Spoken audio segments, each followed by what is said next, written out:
Welcome to AI Marketing, a podcast for sales and marketing professionals that want to increase their sales, leads, and conversions through the use of artificial intelligence solutions. And now, here's your host, Mark Fidelman. Wait until you see today's episode, or should I say, listen to today's episode. We have a very special guest. His name is David Hirschfeld. We're going to talk about AI in software development. Obviously, we'll have quite a few marketing angles there. My name is Mark Fidelman. I'm your host of the AI Marketing Podcast. So let's jump into this. David, could you briefly introduce yourself? Yeah, hi, and thanks, Mark, for having me on your show. I'm David Hirschfeld. I've been a software developer and a startup entrepreneur for over 35 years, and launching a software startup or scaling a software startup. Marketing is such a critical piece to that, and there's a big difference in my mind, marketing when you're at the nascent trying to figure out how you're going to launch a product versus you're now figured out product market fit and who your ideal customer profile is, and now you're scaling it. So that's we build software. That's what we do, and marketing is a big part of what we do. So that's Excellent. who I am. All right. Well, I ask everybody this question, David. I'll give you a little bit of prep on it, but tell us what your favorite AI tool is currently and why. Okay. So I'm using a tool called Replit for building prototypes and some point solution software stuff. It is 100% AI driven code development tool. I almost am reluctant to talk about it because I don't want to replace myself, not yet, or my team. And it's not good enough to do that yet. It's actually still a ways from there, but it's good enough to actually build stuff where 4 months ago, nothing was good enough to do that at all. It just shows how fast things are evolving. And with the new release coming out of 03, I'm expecting an order of magnitude improvement on a lot of these things. So right now, that's my favorite AI tool. I use so many AI tools. It's hard to say what my favorite is. Depends on what I'm trying to accomplish at of course. any one time, right? Well, I've got like 10, but I always have a favorite that I'm using currently at the time. So it's good to hear about that one. And I'm sure a lot of marketers could find that useful if they're prototyping. Is it a prototyping tool? Is that what I understand it to be? It's actually you can build production applications to a limited degree with it. That's what it's for, is for generating software, code. Right? Yeah, screens and database and functionality, the whole thing. Wow. It's only a matter of time before they're doing what you're doing and the AI marketing is doing what I'm doing. But I just think these are just new tools that we could use to do even more crazy, innovative, exceptional things for people. Right. They actually, they create as much opportunity as anything else, right? As long as you're flexible and willing to. So I kind of think of it like this. I live in the San Diego area, so I always use a surfing metaphor, right? If you're a beginner, you're learning how to stand up on a board. When you become competent, then you're consistently in the 3 and 5 foot waves. If you're really exceptional at what you do, you're surfing the 10-foot really thick, fast waves, right? And that's where a really exceptional team, marketing, development, whatever, that's kind of what they're doing. They're standing on their boards, getting in the curl on these really big, scary waves. Well, there's this 100-foot wave coming at all of us right now. You can see it out there. You're already starting to feel it lift your board up. And you got one of two choices. You either have to paddle out into it, get up and stand up in the wave and get on the very tip of your board and try to stay ahead of that crest. And so you see this, there's a 100-foot wave and it's coming at us, and there's nobody's going to be able to slow this down. It's just going to keep picking up speed as it gets closer. So you have one of two choices. You either sit there and wait for it to come and it's just going to wipe you away, as any 100-foot wave would do, or you paddle out really hard, paddle out to it, get up and stand up on your board in this wave and get on the very tip of your board and just try to stay ahead of the crest of this wave. And that's how I see this change in everybody's work and professional life because of AI. Okay. All right. Well, let's jump into the main part of our program, which is talking about AI and software development. So tell us, we've heard about which this tool that you just mentioned, but let's now bring it into full focus in terms of your overall approach using AI in software development. Where are we today? And then as a follow up, where is this headed? What's it going to look like in 2 years? 2 years? Oh God.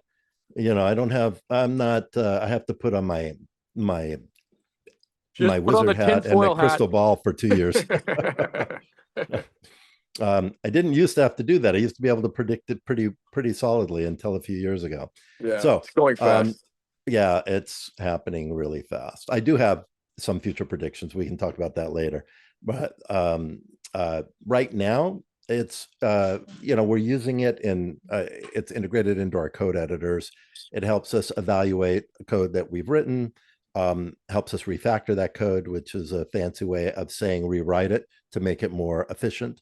It helps identify vulnerabilities in our code to prevent hacking. And we do this in our code a lot, right? We write a lot of documentation now using AI and organize our planning with AI. And there's just a lot. It's coming into a lot of different aspects of our workflow. For us, one of the things that we do that really well is how we estimate projects, and we're building an AI model for that. So that will actually even improve on how we estimate projects and also make the estimations happen a lot faster and more accurately. So that's an example of some of the things that AI is impacting us right now. Wow. Okay. So, but how are you, or how would marketers be using AI in product development? Let's say they're a product marketing manager and they're putting the specifications and they want to build, an application that solves their customers' problems. Walk us through how a startup would do that with your approach. Okay. So the hardest thing, give a little context, the hardest thing for startups to do, well, the hardest thing for them to do is to get into a manager mindset or a clinician mindset. Startups are startups usually because somebody has a vision and they believe in their vision. And so, but the startups that are really successful are successful at basically removing that black robe and that belief in their product and putting on a white coat and being clinicians and testing every assumption they have. So one of the things that so every founder, their first job when they're starting up, when they're planning a product or planning to put a product in the market, is to figure out of all the various niches that they might be able to market that product to and all of the problem statements that that product solves, which niche has the top one or two problems that have the highest perceived impact from the stakeholders that are going to buy that product, and independently have the highest cost because of that impact. And figuring out who that is, there's ways of doing it. It's a very tedious process. Marketing companies historically are not as good at that as they are at, once you understand who your ideal customer profile is, and then building on top of that. So doing that initial analytic work is really hard to do. It requires being in front of a lot of customers and consolidating and distilling out a lot of information from a lot of different sources and doing interviews to continually test your assumptions, not like a formal discovery interview process, but a continual iterative interview process focusing on who you're speaking with in terms of what niche they're in and if they're a stakeholder in that niche, what perspective do they come from? Because it's going to be different in different niches, even for the same product. So AI is a huge value force multiplier here, because with AI, it can help you figure out what that basically put together a whole planning regimen for you in terms of how to attack this. Collect a lot of information and find sources for you, distill that information, and produce some initial assumptions for you in terms of who of the various different niches, and scoring these different problems in terms of which ones are higher for which niches to determine where you should go. That's the first thing. Then once you figure out who that early adopter niche is, and who the stakeholder is and what the sales cycle is and the market size and all that, AI can help you put together a launch plan. In fact, I just saw a video from a marketing product manager that went through a whole AI workflow doing exactly what I just talked about. And it was really Could you impressive. send me that link and we'll put it in the show notes? Yeah, if you remind me, send me an email afterwards Yeah, and I remind me, will. so I Let's do don't, it. because by the time that we finish this discussion, we'll have probably talked about half a dozen other things and I'll forget. All right. Yeah, Okay. absolutely. Yes. Yeah. So you're using AI not just to create the applications, but to build in some sort of a marketing launch plan, and to go and look at your target audience and what they're saying and what they're talking about, so that you build a better product or MVP up front, sounds like. Oh yeah. Well, the idea is it's whether the MVP is better or not, it's going to sell better because it's so much better targeted. The messaging is better. The idea, you know who to speak to, how to speak to them in a way that they lean forward because they recognize you understand what they're struggling with and you have a way to fix it. And yes, it's just better in so many ways. The actual product we're building may or may not be better. Hopefully, it's better, but definitely we can get it done faster than we could previously, and we can validate the quality with less effort than we did previously. But we still have a lot to do, a lot of the hard work. And it's not automating all of that yet, but it really makes a big difference in the analysis and planning and organizing um, stage of things, both in development and marketing. Every part of that launch life cycle. Okay. And so when you're building this software application, you're using AI, you're using it the traditional way for sure. Is there any kind of AI applications that you're embedding into the software that you're creating in order to infuse AI into the software development of the platform or application that you're creating? And again, I'm not a programmer, so Right. take So this with a grain of salt. are you asking from how we're using it in terms of accelerating the programming, or are you asking it in terms of Well, implementing AI in our customer projects? yeah, I because mean, implementing AI is part of their customer application. Let's just say you're building yes, eBay today. right, You infuse it with AI either to create better bidding strategies or to help people find things better, or whatever it is. right. Is that something that you're doing as well? Every single project we're involved with, Okay. yeah. And And if and what are the more innovative ones that you've seen, without revealing uh, their names unless you're able to? one of our clients is in healthcare, and their focus is to bring healthcare support to vulnerable populations, like people on Medicaid and indigent people and things like that. And one way they're doing that is by creating an AI nurse that can call the patient. They can monitor their wearable devices like a watch. Wow. And then when there's any kind of outlier conditions, call the patient to check in with them to say, hey, I noticed your heart. And it's like talking to a real nurse. It's not like talking Yeah. to, and you can interrupt them and they say, I'm sorry, what were you saying? And, oh, you're right. And it's literally a conversation. So that's an example of, Is it anything like ChatGPT voice? I mean, that thing's yeah, pretty incredible. yeah, it's very much like that, except that this nurse knows your medical history and knows Yeah. everything about healthcare, related to you. So, and can schedule appointments with your doctor uh, and can connect that person with somebody in an emergency situation, or determine, triage that this is something that needs to be escalated immediately. That's one use case for this nurse. There's so many.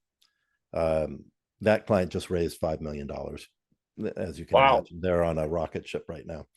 Well, I love that approach, especially the monitoring, whether it's your watch or your ring or whatever it is that you have. And I'm hoping more of these inputs are introduced into the home and on the individual as much as possible. Yeah, me too. Oh, how nice would that be if you're going to see a doctor for the first time and you just tap on the app and you say, Claire, would you please send my new doctor my medical history? And she says, sure. What's his fax number? Yeah, well, hopefully you're not using faxes, but how about Well, they just know it already? How about they just the know it already reason because it's there? the reason I said that is because I was connecting with a new doctor we need to get my medical records to this doctor, and they said, make sure to give him our fax number. This was just this week. Yeah, I said, pardon me, fax? Did you really say right. fax? And that's the I only don't think reason I'd I be. said fax. I don't think I'd be using that doctor. That's just me. Yeah, If they're still well, stuck, I mean, what other tools are that antiquated? Which would I be well, thinking? it's weird, when it comes to healthcare professionals, people with a lot of experience have certain intuition about your health condition if they're really good, which you don't have when you're only 10 years experience, but you develop it over another 20 or 30. Even though they still think fax is the way to get the medical records, they can walk in the room, look at you, they get a scent of something, and they can see a certain color on your skin, and they immediately blink. They know something needs to be addressed that you might not have known yourself. I Those, think yeah, that is very true. I'd also say that the older these professionals get, according to my research and what I've seen, is the more they get lazy and they're not doing as much for you that they should, whether it's follow up or really taking the time to understand what you have in a more yeah, there's definitely that. yeah. I'm not, there's no question. But not with everybody, right? Some But that people, makes the case for AI, because if you have an AI helping that doctor, they could be incredibly effective. oh, that's another AI project. It happens to also be in healthcare, with a client where they basically do reviews of medical records from healthcare organizations. So doctors been has their progress notes with all their patients, and so they'll take a random sample of those, the medical history of the various patients from that doctor, and then they use AI to then do an initial review of how that doctor has assessed that patient's health over a period of time, and then grades it on various different factors, scores it in terms of efficiency and risk assessment and efficacy from a patient care perspective and things like that, and then sends it to an actual doctor who is virtually available, but it's a real doctor who then reviews the initial reviews the summary of all of these records, which is also an AI activity, and then does their own independent scoring. So and with the idea that these healthcare organizations need to know how well their healthcare professionals are effectively treating patients. It's not Yeah. always obvious just from looking at how things are being billed. But it's very obvious if you read all these notes, and the medical history of one patient might be 70 pages. So it's a daunting task if you don't have something like AI to be able to absorb all that information and make sense of it. Yeah, I mean, in my case, I've been to so many different types of doctors and institutions that there's no way they're looking at all of that in aggregate. So hopefully the AI can pull all that information in from the variety of sources. Because I'm not sure, because of HIPAA laws, they're sharing that stuff, are they? Well, they can share it with each other, If they without know about each other. right, exactly. So it's still up to the patient to know who they've seen in the past, so that they can have that the healthcare professional get their medical history, or to have a primary care doctor, even if that changes over time, that keeps track of their medical history from all the different doctors they've been to, right? That's what your primary care doctor should be doing if they're good, and if you've given them access to previous healthcare history. But it's not a good, we don't have a good system. HIPAA was such Wow. a big HIPAA was a big mistake, the way they did HIPAA. So that's a whole nother podcast with probably a different host, right? But All right. Well, we have to wrap things up, but I want to go back to what you guys Okay, do and fill in some of the blanks, specifically around AI or AI product marketing that you sure. guys do and focus on, that we all should know about as marketers.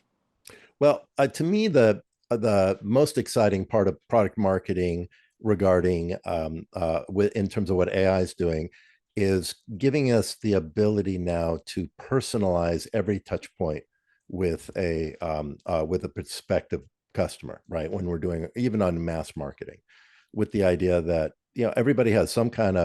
everybody who's in your target market has some kind of a social footprint someplace. There's some history that's available somewhere about them that lets you learn enough about who they are, that and what they struggle with and what matters to them, that as you're marketing a product, you can create outreach touch points that make that person feel like you really know who they are, which of course causes them to then click on the thing and react to the thing, because you're speaking directly to them, where and you're speaking to everybody individually. That did you have a teacher when you were in lower elementary or higher elementary that if they felt like you were the only student because they really understood you and they were do everything they taught was focused on you? Most people have had that kind of experience maybe once in some grade in their life. Yeah.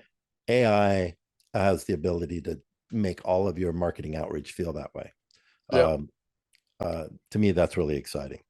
I agree. I agree. Well, I really appreciate you being on the show and taking us in directions we normally don't go, but it's fascinating to me, especially on the healthcare side. Hmm. Where can people reach you? Yeah. Oh, and the final thing on that is, imagine if you had AI marketing outreach that was a voice like this nurse, right? But it Yeah. was that was really sensitive and appropriate, and somebody you actually might want to talk to if when you pick up the phone. Anyway, they can reach. So let's talk about me. Enough about me. Let's talk about me. Um, they can reach me at david@tekyz.com. That's my company is tekyz.com. Uh, Tekyz is spelled Tekyz. So you can reach me from my email or find me on LinkedIn, David Hirschfeld. I'm easy to find on LinkedIn, or search for Tekyz on LinkedIn, Tekyz. Mark, I Great. really appreciate it. Yeah, no, appreciate you being on the show. And as a reminder, please share this podcast with people that are interested in AI marketing specifically, or in this case, have a development project that they're looking to develop using AI. I'm sure it cuts down the cost and improves the sales. I could just see it, knowing how advanced AI is becoming and will become. So, with that, appreciate you again, and look forward to talking to you in the future about your next level of AI and software development. So thanks again. Thank you, Mark.